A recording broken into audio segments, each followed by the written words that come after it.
Right. Hello, everyone. I obviously don't want to torch my own hair or any of my child's toys. I'm just gonna put it back here.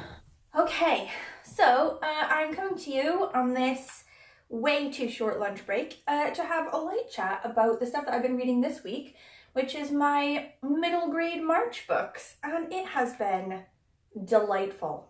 I am in my bathroom because even though it's sunny for like the first time in approximately 3 months, it's weirdly cold. So the bathroom's the only place that's actually warm in the house in the winter. So I'm in here again. I apologize. It's a strange setting. And I'm eating a coconut curry with bits of tofu in. It's vegan. It's lovely. And I'm eating it out of my child's princess bowl because my dishwashing situation is terrible. I will eventually get to that. But like, while there are fallback princess bowls, probably not. Anyway, okay. Okay, so in my lunch break videos, if you don't know them already, I tend to talk about what I've read in the past week, what I've started, like what I'm in the middle of, and what I'm looking to read next week or sort of in the future. And I've been doing middle grade March this week. So for the whole of March, I'm doing 2 different readathons, and I've decided to sort of split it up by weeks, you know. So I'm doing Dewithon, which is the Wales readathon, and also middle grade March. So I'll link those below. You probably know about them, but anyway. So last week I did Dewithon, and this week I'm doing middle grade March, and I have found like basically the difference in my mood between the two has been hugely striking, and I'm learning quite a lot about how the book you're reading can affect your mental health. Like I think we all know that, and I knew that, but I don't think it's been as like strikingly obvious as it has been this month. Like all of the Dewithon picks that I've been picking, I think mainly it's because the things that I love most about Wales are sort of its otherness from America. So obviously I'm from America, where everything I sort of like in my mind I think of as like new and like modern, you know, and like very like 20th, 21st century-ish. Like everything is just sort of, you know, there for a purpose and like very modern, blah, blah. And then I see my life in Wales as sort of being, I don't know, like more fairy tale-esque and sort of more like, I don't know, exotic and intense. I don't know, anyway. So I think because of that, I keep choosing Welsh books that are based in this sort of like mythological or sort of like fairy tale, like dark intensity. So things that are like based on the Mabinogion or sort of like based on Welsh legend or like medieval war type stuff. So it's quite dark and grim.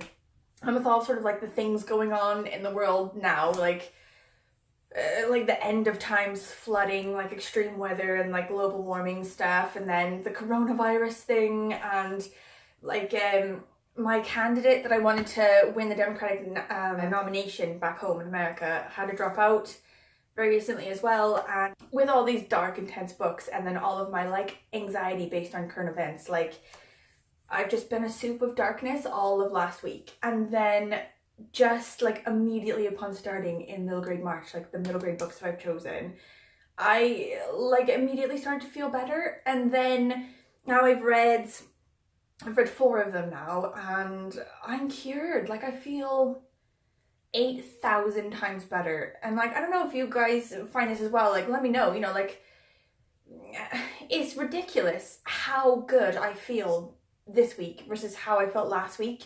I was like a ball of all these anxieties. Like I felt like we needed to panic buy with like coronavirus. Like everyone's like, look at all these idiots buying up all the ibuprofen. Don't they know it's no big deal? And then I'm like, oh yeah, they're so stupid. And then just like stockpiling ibuprofen as well.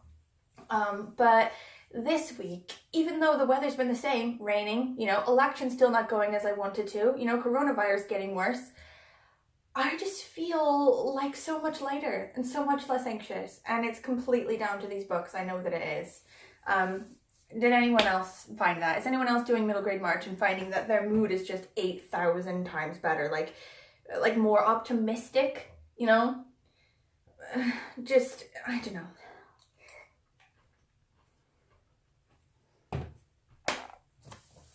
Anyway, so I kicked it all off middle grade March with this delight. Are you ready? The Iron Man by Ted Hughes. So this is like a special edition of it. So I have just the normal, book of it. It's a novella. I got it novellas for November novellas or whatever. And it's just a normal middle grade book, quite small. But then I saw this at the library and had to make this happen in my face because it's gorgeous. Like, look at that. Look at these gorgeous pictures. Like, are you kidding me? Anyway, the story's really cute. I'd never seen the movie that it is based on the book. It's like The Iron Giant or something like that. And I'd never read this book, so I didn't really know anything about it. And it's delightful. It's this sort of metal man. This big, like, enormous giant metal man. He, like, is made of metal and eats metal. And the people are terrified of him and they want him to die and they want him to stop. And also he's annoying because he keeps eating cars and stuff. So that's what he eats. And they want to fight him or like bury him or whatever. And this kid sort of decides to come up with a different sort of thing in the end and sort of makes him more helpful than a nuisance. He has him like eating junk metal, from like the junkyard and stuff. And then sort of later on, there's a huge threat to Earth and they have to call on the help of the Iron Man once again. It's just really cute. I think I heard somewhere that Ted Hughes wrote this to cheer up his kid after the kid's mother died. And like, I can see it. Like, it's not like inherently cheerful, it's not like hugely sunny and like chirpy and flowery and stuff. But it's, heartening. And I quite liked it. I thought it was really cute. So, gave that one loads of stars, because that was like the beginning of like pulling me out of my anxious ball, you know what I mean? Quite sad to give that back to the library, actually. I think that my kid, like, I did read it a bit with my kid, she's 5, and she did quite like it, but I think she would like it even more if she were a little bit older, So maybe I'll actually buy it. I'll give this back to the library and then buy this book. I don't know, I really liked it. Anyway, so that was the first one. The next one actually was an audiobook, and I got this audiobook I think like as part of a deal or something ages ago. I didn't really know when I would read it. I didn't really have any sort of sights to reading it soon or listening to it soon, but this came out middle grade March and I was like, that's perfect. It's called Who Let the Gods Out by Maz Evans, and the audiobook is really good. It's I think read by the actual author. I didn't know that because I sort of thought Maz Evans would be a man and the book is like read by a woman. But then at the end, I think it did say performed by Maz Evans, I think. I'll check that for you and let you know. But it was really good. Like, she did all the voices. Obviously, like, when you write a book, you know how the book should be read, So she did all like the right voices in the right places and the right stopping and starting and sort of things like that. It was really good. Anyway, the idea is this kid, right? His mother has sort of the beginning stages of dementia. And he has a problem where they borrowed £20,000 from this like quick money place, and now they owe just a crap ton of money or they're going to repossess the house. And also, like, his mother doesn't help him, can't help him. She forgets immediately after he tells him things, she panics about things a lot. He has to sort of like cook and clean and everything for her and for him. He's not doing very well in school because of this. They're going to lose their farm. But in the sort of midst of all this stuff, Virgo, like the constellation sort of goddess or whatever from the sky, has a mission, and she messes up her mission a bit and she lands in the farmhouse. And she's like, okay, I need you to show me to Stonehenge. So the kid shows her to Stonehenge to do this like mission to sort of do something she needs to do for this like prisoner or whatever. So like, no spoilers or anything, I don't want to like mess it up for you, but they mess that up extraordinarily, and then have to basically go about fixing it, while also this kid has to sort of figure out what he's going to do about his other problem to do with his house and stuff, while they're trying to, save the world, lightly, as you do. And they encounter loads of other gods and like various mythological beings and stuff. There's the river Styx, and like in the midst of sort of like all these characters, whatever, there's like a tone that's like modern, and kid-like. So yeah, these beings are ancient, but Zeus has a problem with like serial marrying people. He's always like marrying and divorcing. And the sort of the sort of messenger on the River Styx, or sort of like the guide person on the River Styx, is just like a cab driver and sort of talks like a cab driver would do in London. So it's really cute. I really liked it, and you know, I like read really well the audiobook. I would 100% recommend that. I gave that loads of stars as well. Like, you know, just up and up and up out of my anxiety ball for this stuff.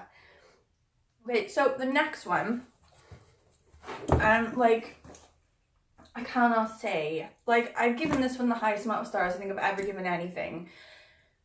A, because it's fantastic and magical, and B, just because it just made me feel 8,000 times better, as just like, I was reading it and I feel like this is like so, I don't know, like I'm getting really emotional and I feel like that's really weird, but it pulled me all the way out of my funk. I feel like it saved me this week from, you know, just a terrible mindset, and like it affects my kid as well. Like I know that like my kid sees loads of scary things happening in the world and she hears like flutters of it, she gets a bit anxious as well, and it's a bit like when you're on an airplane and you feel a bump, you look at the flight attendants, you're like, are they worried, you know, because if they're not worried, it's fine. And I know that she looks at me like that, you know, if like scary things happen in the world, she like looks at me as like, is mom worried, you know? And so I try to like be chill, you know, for her, and not be worried about the world and things.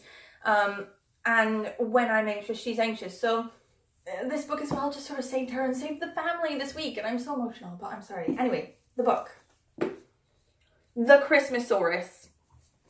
Okay, I know that was like slightly anticlimactic, but no, amazing, so cute. So this is by Tom Fletcher, and it is a Christmas book. I understand it's slightly controversial. People are like, you can't have stuff, you know, that's not in Christmas. But like, what is more amazing and a better mood lifter, okay, than something about a dinosaur and Christmas? Like two amazing things like rolled up in one. A kid's book about dinosaurs and Christmas, and the dinosaur acts like a dog. Who doesn't love a dog? Okay, this was magical and brought me all the way out of my funk. So the idea of this one is, you got this kid, right? He's encountering problems at school. So he doesn't have a mother, because he and his mother were in a car accident when he was little, and he lost the use of his legs and his mother died. So it's just him and his dad living together in their house. And the kid is quite happy, you know, he's okay with being in a wheelchair. He's never really minded it, but now there's like this bully girl at school, and she's like made him sort of like a bit of a pariah for being in a wheelchair. She's terrible. She's a proper like piece of work, this girl. And she's made everyone hate him, and now he's really bullied. And she's told him, of course your dad's not happy, you know, he's lonely, he can't find anyone, he's got to like, you know, he's got the burden of you because you're weird, and he's always got to take care of you and blah, blah, blah. And it's really sent him in the dumps, you know. And so he asks Santa, he's like, Santa, like, I know you can't get me what I need, but can you please just get me a dinosaur? That wouldn't be so bad. Like, no spoilers, I promise. But there is like a sort of beginning bit where you find out that an egg, like a dinosaur egg, sort of gets away from its parents while this sort of like comet dinosaur apocalypse is happening, you know. The dinosaurs are running away, and like the earth is about to be hit with this like comet thing that's going to destroy all the dinosaurs. But this egg like gets away, goes into some water, and then is frozen for the next, you know, crazy amount of time until the present time, when it's sort of found and they sort of get it out of the ice or whatever. Anyway, it's really delightful. It has a bit of a twist at the end, which you don't always have in kids' books, you know, and it was just super cute. And there's really good illustrations. So I was reading this with my kid as well, and oops. Can you see? I really can't see. I was reading this one with my kid as well, and she's only 5, so she's not particularly hugely into books that only have like one picture every couple of pages. Do you know what I mean? But with this one, it's the very first time she's ever been really into it, and she's asked me to read it like at breakfast and at bedtime and everything. So this book has just been unbelievable in my life at the minute, and I just want to take a moment and say how it's now one of my favorite books, you know, if nothing else than just for the way it has made me feel this week. Anyway, that's it. So the last one, and actually, oh dear God, I am banging through these middle grade books. So there's only 6 of them as the prompts. So Iron Man was to do with the prompt of like a screen adaptation one. Who Let the Gods Out was to do with the prompt stories or whatever, which I sort of took to mean sort of mythology and stuff like that. The Christmasaurus is the prompt to do with illustrations. And then there's 3 other ones. I thought that I was gonna barely get through 3 in this first week, so I've got I'm balancing out, you know, like Deadweighthon for a week, middle grade for a week, Deadweighthon for a week.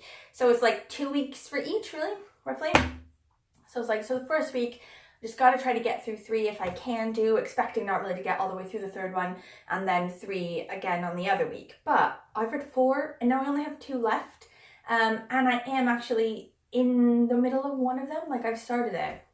So now I'm like, am I even going to have enough for the end? So I'll have to sort of think about that. But anyway, so the 4th one that I read this week that I finished yesterday was also really delightful. I, Cosmo by Carly Sorosiak, right? And this one was super cute.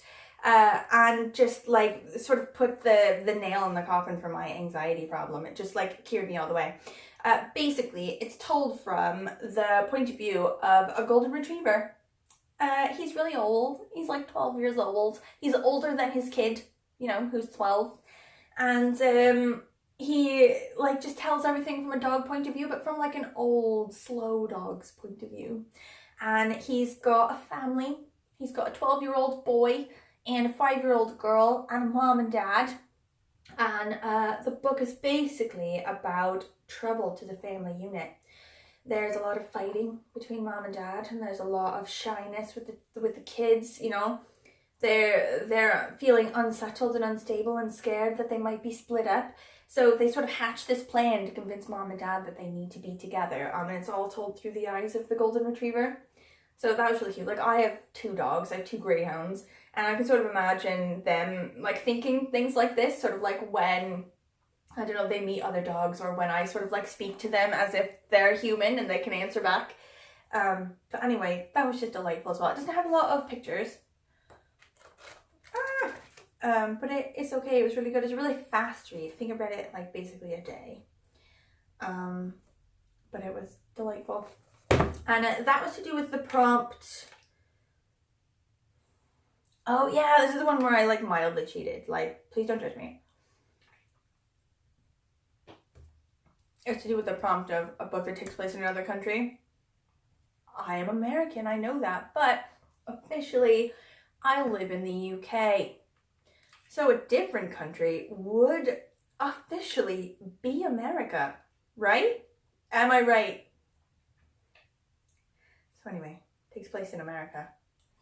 Right, so anyway, those are the 4 that I finished, and I have lately started the next one, which is the group book for middle grade March, which is The Book of Boy. I had never heard of this book before. It's by Catherine Gilbert Murdoch, but it looks okay. Like, I got this from the library, and it seems like a pretty okay book. I'm only like a couple pages in. I think the basic idea is it takes place in sort of medieval times. It's 1350. And it's this boy who's got like a humpback. He's got like a disability, something like that. And I think sort of the house that he lives in, the main person sort of dies of the plague or something. And then he meets up with this like weird stranger or something, this like mysterious stranger named Secundus, who then takes him on some sort of adventure or something. They're looking for something, some sort of treasure or something. So I don't know a whole hell of a lot about it, but I'm pretty excited. And the writing sort of, I think, I was only a couple pages in. The writing seems pretty okay. Like, sometimes bad writing, even in a kid's book, will just kill it for me. Like, I won't be able to cope. But the writing's pretty good, pretty fast, you know. I think that I'm probably going to get through that one pretty quickly. I'm pretty excited about that one. And then after that one, so I've already started that one. When I'm done with that one, I only have 1 more left in middle grade March, so I need to like have deep thoughts with myself. The next one I have is Explorer, and this was supposed to go for the prompt, a mystery? Prompt for a mystery? Like, basically, this kid, and I think his dad or something, or or just kids or something, I don't know. They land on a desert island out of a plane, and then they find sort of like remains of other people that used to live there, and now it's like some sort of mystery about who used to live on the island and like how do they get off and stuff like that. And I've heard really good things about that one, and also the picture's really good in it. So those two will be what I do definitely when I pick up Middle Grade March again, sort of like after this week. But then, like, is that just the end of Middle Grade March? Like, if I bang it out again and I get through it really fast, like, there's going to be loads of Middle Grade March time left, and I won't have any more to do. Like, I could just give it up then and be like, okay, I've read, like, the 6 books from Middle Grade March, like, you know, cool, that was a nice journey, and just end with it, and then get back to, like, all of my, like, library holes that all come in at one freaking time, like, while I'm trying to do other things.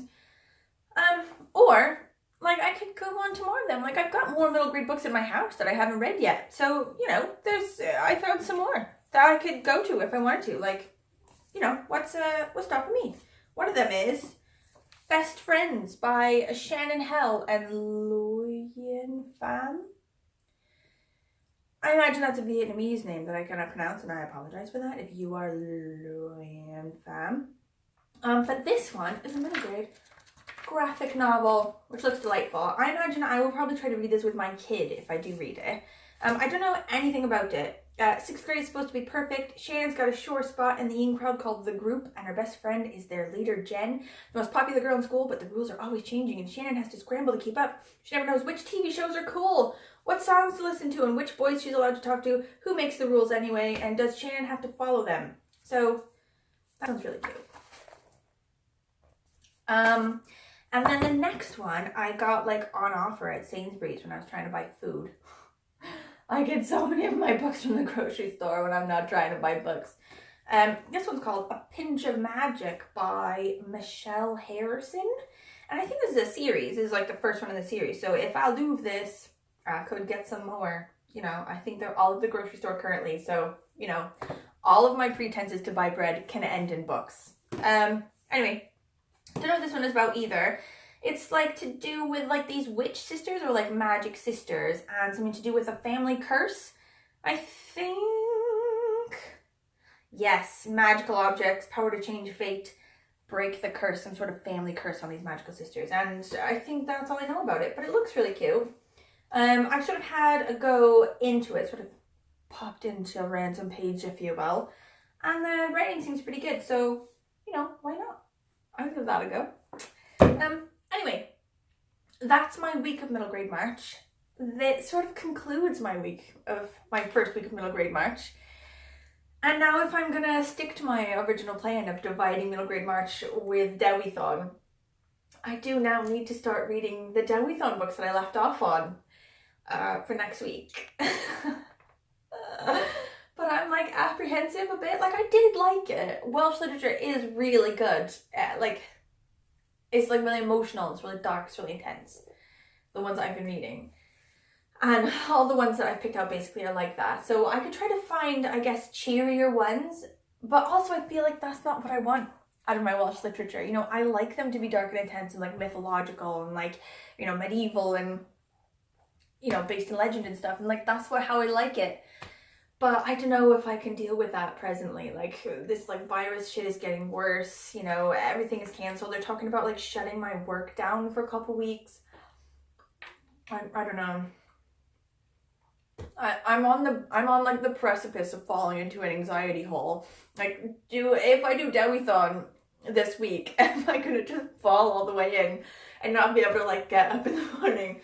But, I can leave it open. I'll leave it open. So, you know, if it gets too much, I'll just come back to the middle grades and hopefully pull myself back from the abyss. But anyway, thank you for watching this. But I hope you like this video. Please let me know if you have any thoughts about the books that I'm reading or about Middle Grade March, or if you have any thoughts about how intensely the books we read affect our mental health. I'm 100% into having that conversation. Just leave a comment on the bottom. Let me know. Thank you. Until next time. Okay, bye. Bye. Bye. Bye. Bye.